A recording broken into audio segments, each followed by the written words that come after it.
If you've been wanting to start flipping and wholesaling houses, but you're struggling to get your first deal, this video is for you. I flipped over 100 houses over the last 6 years, and I'm gonna give you 4 tips on how to get started. So the hardest part for most beginners is trying to figure out if the lead they have is actually a deal or not. So the first step I'm gonna talk about is education. Education is the most important because you have to learn how to analyze deals to be able to get deals under contract. So most of this will come from practice and experience, but when you're a beginner, you don't have those 2 things. So you can learn from others on YouTube, biggerpockets.com, podcasts. There's plenty of free resources out there to start your education. The first thing you need to learn is how to value houses. Houses are valued based on sold comps or comparable sales to the similar houses to it. So in order to get that information, for states like Texas, that is a non-disclosure state, that's not public information. Only licensed realtors can access that information. So how do you get that information? You have to partner up with a realtor. You want to target a newer or younger realtor that doesn't have much experience. They're more hungry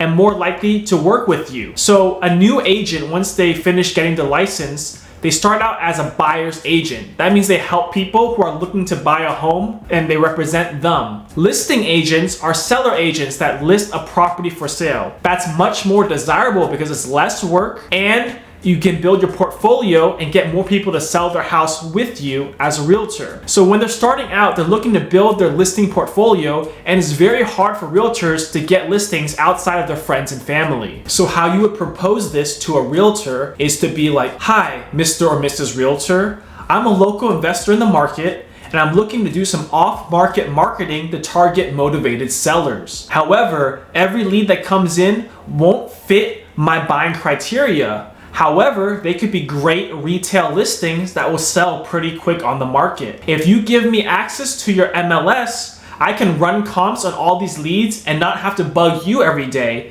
And when I get a lead that doesn't fit my criteria, but I know will be a great listing, I can refer them to you to list the property. Also, when I flip a house, at the very end, after the renovations and I need to sell it, I'll list all my flips with you as well, therefore giving you another source of listings. This is how you schedule it to be a win-win situation for you and the realtor. And don't give up if the first realtor you approach turns down your idea. It might take 2 or 3 or 4 approaches to different realtors for them to see the value that you're gonna bring to their business and the value you get from their access to the MLS. Once you have access, just ask them to walk you through the system. Some of these systems are not very intuitive, and if they can show you how to run a comp, that will help a lot. If not, there's plenty of free videos and tutorials on the internet to learn how to use that system. Now that you've learned how to analyze what a property is worth, you now have to figure out how to analyze how much renovations it will cost to fix up a property. This is the most difficult portion for new investors. The reason this is so difficult is because renovation costs can vary drastically even if you're in the same market,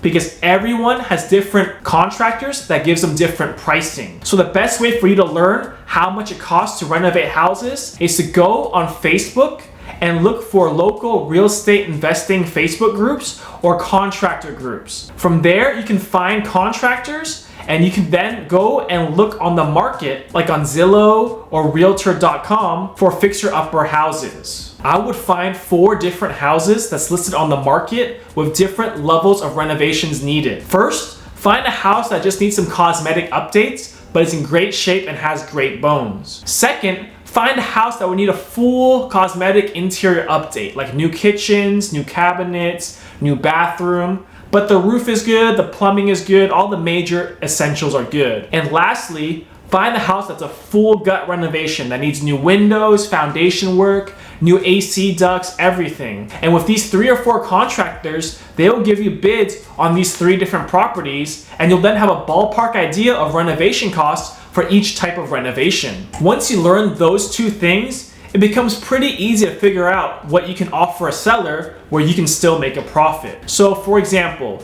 let's say the house is $200, it needs $15,000 worth of work. You want to make $10,000 on the assignment, but the end buyer still has to make their profit as well. Normally it's more than your profit, like $20,000 or $30,000. If you do the math, 200 minus 15 for the repairs, minus 10 for your fee, minus 25 for the end buyer's profits, that's gonna give you a price of $150,000. So that's your target maximum offer. You want to start below that to have some wiggle room. So keep walking these fixer-uppers on the market with contractors until you get comfortable estimating renovation costs. And the whole time you're doing that, you can also network and go to local real estate meetup groups. And that brings me to my second tip, networking. The saying where your net worth is your network is so true in real estate. I actually got my very first deal from a wholesaler that I met at the local real estate meetup. That's how important it is. Yes, you can learn a lot on YouTube, on Bigger Pockets, on podcasts, but they're all more general information. They're not specific to your market. If you go to a local real estate meetup, you'll meet other investors in your same market, and that is more important at this stage. Because a house in New York versus a house in Miami versus a house in Arizona is completely different. Your renovation costs, your type of materials you have to use to make these homes are all so different. In New York, you have to deal with snow. In Miami, it's the humidity. In Arizona, you probably have a lot of stucco because it's dry there, but stucco isn't really used in humid areas. Same goes with California. You won't see a brick home there because of earthquakes. But in Texas, everyone loves brick homes, and there's foundation issues that come with brick homes that are different.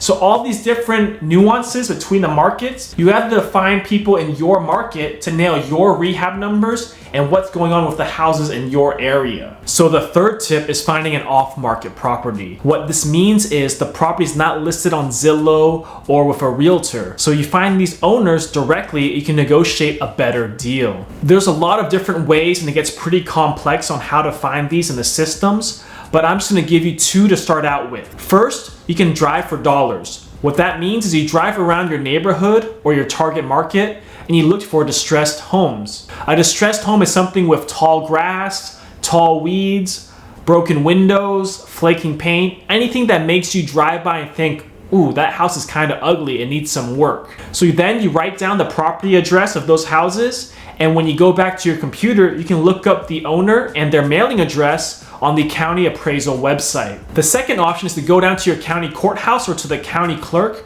and request some county data. This data is public information. That means anyone can ask for it and they will get it. Stuff such as properties behind on their taxes, list of recent eviction cases, all that's public information and you can get that data. If someone just did an eviction or they're behind on taxes, they might be more motivated to sell their property at a discount. Usually this data is free or a very low cost, and when you get it, they will give you the owner's name and the owner's mailing address, and normally the property address as well. So when you have that either from driving for dollars or from going to the county, you can send a letter to the owner or a postcard asking if they want to sell their property. Also, with this information, you can do what's called skip tracing. Skip tracing is when you look up someone's phone number given their name and their address. Once you have their phone number, you can call them or text them and ask them if they want to sell their property. So the fourth tip is finding a cash buyer. If you're starting out, you probably don't have a lot of funds and you probably don't have the experience to take on the risk of a rehab or a flip. So instead, you do something called wholesaling. Wholesaling is when you find a motivated seller and you get a property under contract at a very discounted price. For example, $200,000. You use what you learned in step one, that to analyze the comps, you know it's worth about $300,000 fixed up. And you've learned from your contractors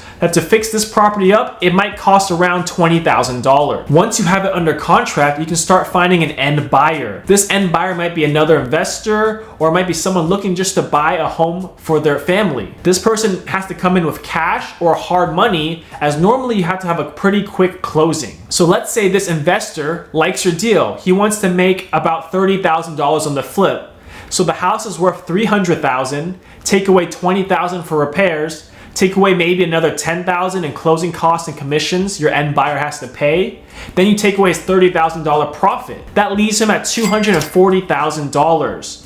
And you got the property under contract for $200,000 from the seller. This means you can make a $40,000 spread, and that is your profit for the deal without using any of your own money. So how do you find these cash buyers? The first place to look is in real estate groups. If you look up your city or your market and look up real estate investors or real estate investing, you'll find groups on Facebook filled with investors that are cash buyers. The second place to find them is if you follow tip number 2, you've been going to networking events and real estate meetups. After 3 or 4 meetups, you can distinguish who's the real serious buyers and who's not. They can be your cash buyers as well. The third way to find cash buyers is on the MLS. Like in tip number 1, you've gotten MLS access. You can look up who has bought properties cash in that area. All that information is available on the MLS. You can find the person that bought it, or look up their LLC or their name on the county appraisal website, or you can ask that realtor, hey, who was your client? I might have a property they're interested in. So those are 3 ways you can find a cash buyer. So that's kind of a high level overview of the 4 steps you need to take to start getting real estate deals to wholesale or to flip. And each one I can go into way more depth, but it'll be way too long for one video. So if there's any questions you have on the process or anything I didn't cover, leave a comment below and I'll respond or make a video explaining it. So thank you guys for watching. Please subscribe if you want more real estate tips and advice on how to do your first deal.